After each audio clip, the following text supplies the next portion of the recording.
Hey friends, it's Sam from DIY Huntress, and today I'm going to show you how I made a resin river table. Now I know what you're thinking. Not another river table, Sam. But hear me out. This one is really different, it's super cool, it's super unique because this river table glows in the dark. Let's get started.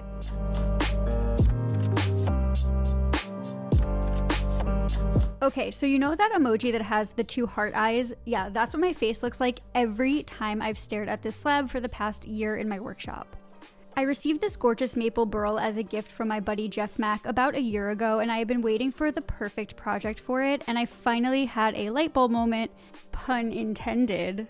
And I decided that I wanted to use this maple burl as a river table, but not just any river table, I wanted to make it glow in the dark. Now this slab has some really funky, cool edges, and I really wanted to keep those intact as much as possible, but because it was fragile, I had to be really careful when cleaning up the live edge to prep for this project. So to do that, I actually used a Dremel versus scrubber and a couple of kitchen scrubbing accessories, and they worked perfectly. In full disclosure, I actually received these tools as part of Home Depot's Prospective program this year and was supposed to showcase them as cleaning tools for my apartment, but instead of cleaning my apartment, I decided to technically still clean, I'm just cleaning a live edge piece of wood. I'll be honest though, these cleaning accessories were actually pretty epic. There was a detail brush that I used to get into all of the little nooks and crannies, and it worked perfectly, so I definitely recommend using a scrubbing tool and scrubbing accessories to clean up your live edge if there isn't a ton of bark to remove. Now for more of the stubborn spots, I did use my Dremel rotary tool and a couple of different buffing and sanding accessories. I decided to use this instead of my angle grinder because I didn't want to lose the character in the live edge, and this worked out really well.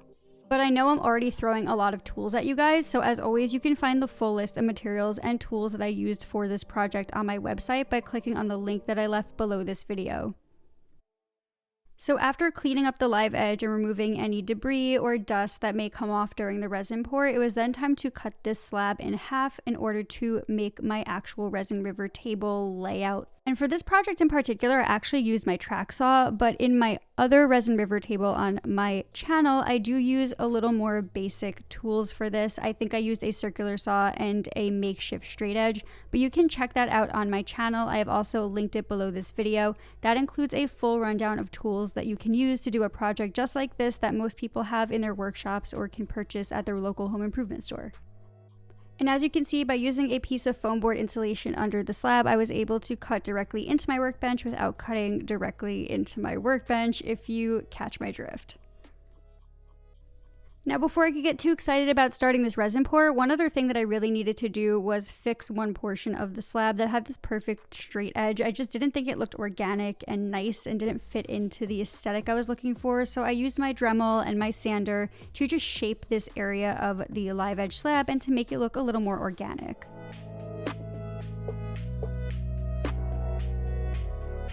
And once I was done being obsessive about this live edge looking like live edge, I then brought my pieces over to my miter saw and cut them down to their final size to fit inside of the resin mold.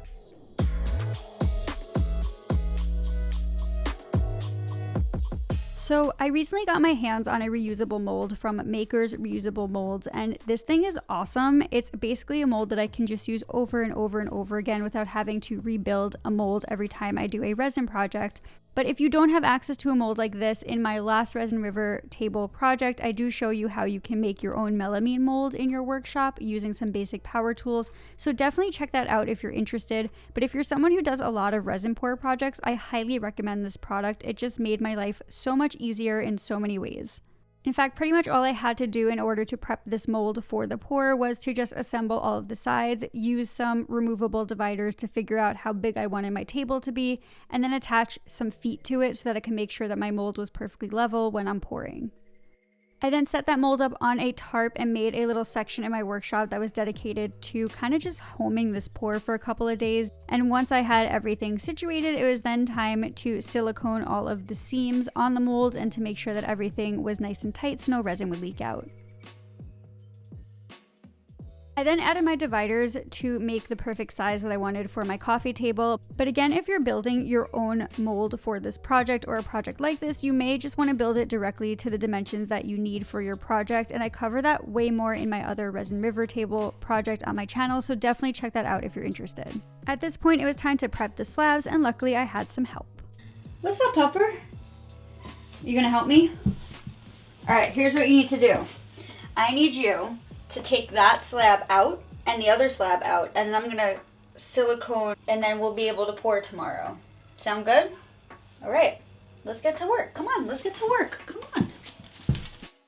Man, I love that dude, but he is a terrible employee.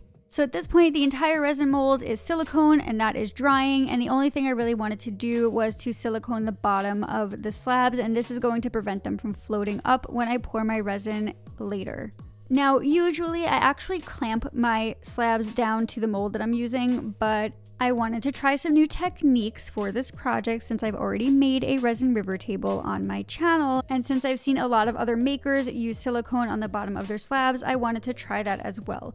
Of course, I wasn't as careful as other makers, and a couple of spots of silicone appeared on the outside portion of the slab on the live edge, which was a total problem because resin will not stick to silicone. So I tried my best to wipe this away with my finger, but it wasn't working. So I just allowed everything to kind of dry overnight, sanded away any extra silicone that was still stuck to the live edge, and then the next day after everything dried, I came back and added a really thin layer of epoxy to the live edge just to seal those edges to prevent any bubbles from forming and to also make a really cool chemical reaction with the deep pour that I'm going to be adding later.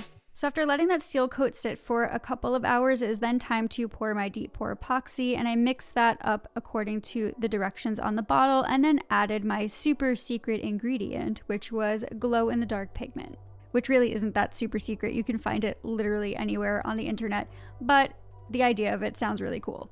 Anyway, after adding my glow-in-the-dark pigment powder, I then began to pour in the deep pour epoxy, and I actually decided to not use a ton of pigment powder because I still wanted it to look a little translucent on the top of the slab. Luckily, pigment powder is pretty heavy, which meant that all of the pigment sunk to the bottom of the slab, and I was able to have this beautiful translucent blue at the top of my river. And I know that at this point it seems like everything is going so well and things are dandy and things are awesome, but in reality they were not, because after pouring all of the epoxy resin and using my torch to pop all the bubbles, I walked away for about an hour and then came back to a hot mess because there was a leak in the mold because I clearly did not use enough silicone, and that sucked. What you didn't see off camera just now, because I was too busy frantically trying to stop this thing from leaking, was that this thing was leaking. Basically, I guess I just didn't do a well enough job of siliconing the center divider, and I guess there's some epoxy. I can't tell if it's like leaking under the slab and then out of the divider, or if there's just like some runoff here. I don't know what the heck is going on, but basically there was a little leak and I had to tape this whole thing up to stop the leak, and there's so much resin stuck under here, it just kept going and going. I basically felt like a real doctor on like one of those ER shows where they're trying to stop a wound, and like that sounds so gross, but that's basically what it was. It was just pouring out faster than I could fix it. So I'm just so nervous that I'm gonna come back to this thing tomorrow and there's gonna be like no resin in this resin pour. So I'm just hoping that I don't lose any more resin, because I definitely lost about like, I don't know, a quarter of an inch so far. So as long as this thing dries at 3/4 inch thick or thicker, I should be okay, but I'm like so nervous. So resin gods, please, I will sacrifice my Sour Patch Kids. I will do whatever. Just please don't let this thing leak anymore overnight. So while that leak totally sucked, the good news was this was my view when I shut my shop lights out for the night, and I basically was just hoping and praying that there was still resin left the next day. Check this thing out. Oh my god, yeah! Yes! Yes! It didn't leak! It didn't leak! It didn't leak! It didn't leak. You can tell by my fancy workshop attire, I was thinking about this project all day at work, and I could not wait to run to my shop after my full-time job and to check on the resin. And I was so excited to see that there was no more leaking and it cured at about an inch thick, which gave me plenty of room to work with. At this point though, I could not remove it from the mold. It was not fully cured, so I gave it another 2 days just to make sure that everything cured fully, and then I was able to remove the project from the mold, which was shockingly way easier than I thought it was going to be. This thing popped right off of this mold like butter. So in my last resin river table project, I used a belt sander and a powered hand planer in order to flatten my slab, but this time I really wanted to use my surface planer that I have in my shop to make this a quicker process. Now, I had originally measured this entire tabletop to be right around 13 inches so that it would fit through my planer, but with that leak, it did add a little more surface area to both sides of the slab. So I just used my track saw to cut the tabletop back down to 13 inches wide. And then at this point, I was able to run this tabletop through my planer, which helped me to get rid of any of the extra resin that fell underneath the slab, and then also flatten the top of the tabletop. But again, this surface planer is totally optional, and you can check out that other resin river table project that I did on my channel to see how I worked around this without using this planer in that project. At this point though, I was so close to seeing the light at the end of the tunnel, or the glow in the dark light at the end of the tunnel. So I then worked my way over to my miter saw and cut the tabletop down to its very, very final dimensions. But at this point, I actually realized that after planing this tabletop down, I did lose a lot of that glow in the dark pigment off of the bottom, which really kind of sucked.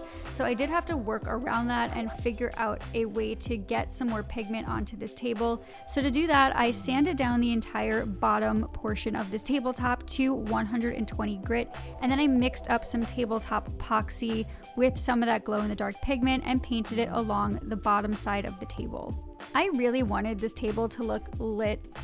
I'm so punny, I know. And I wanted this thing to glow to its maximum capacity at night, just like it did when I shut the lights off in my shop that one night.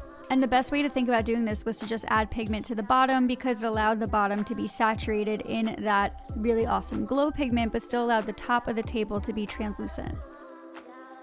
But after letting that epoxy dry overnight, I then sanded the entire tabletop to 220 grit as per the instructions on the finish that I was using, but this left a lot of really bad markings in the resin, so I went back to using my Dremel Versa scrubber along with some of those different abrasive scrubbing accessories to just take some of those markings out of the resin before finishing the entire table in a wood finish. And since you can really see the streaks of the finish in the resin, I then attached a buffing pad to my orbital sander and buffed the finish out completely and made sure that everything looked nice and smooth and beautiful.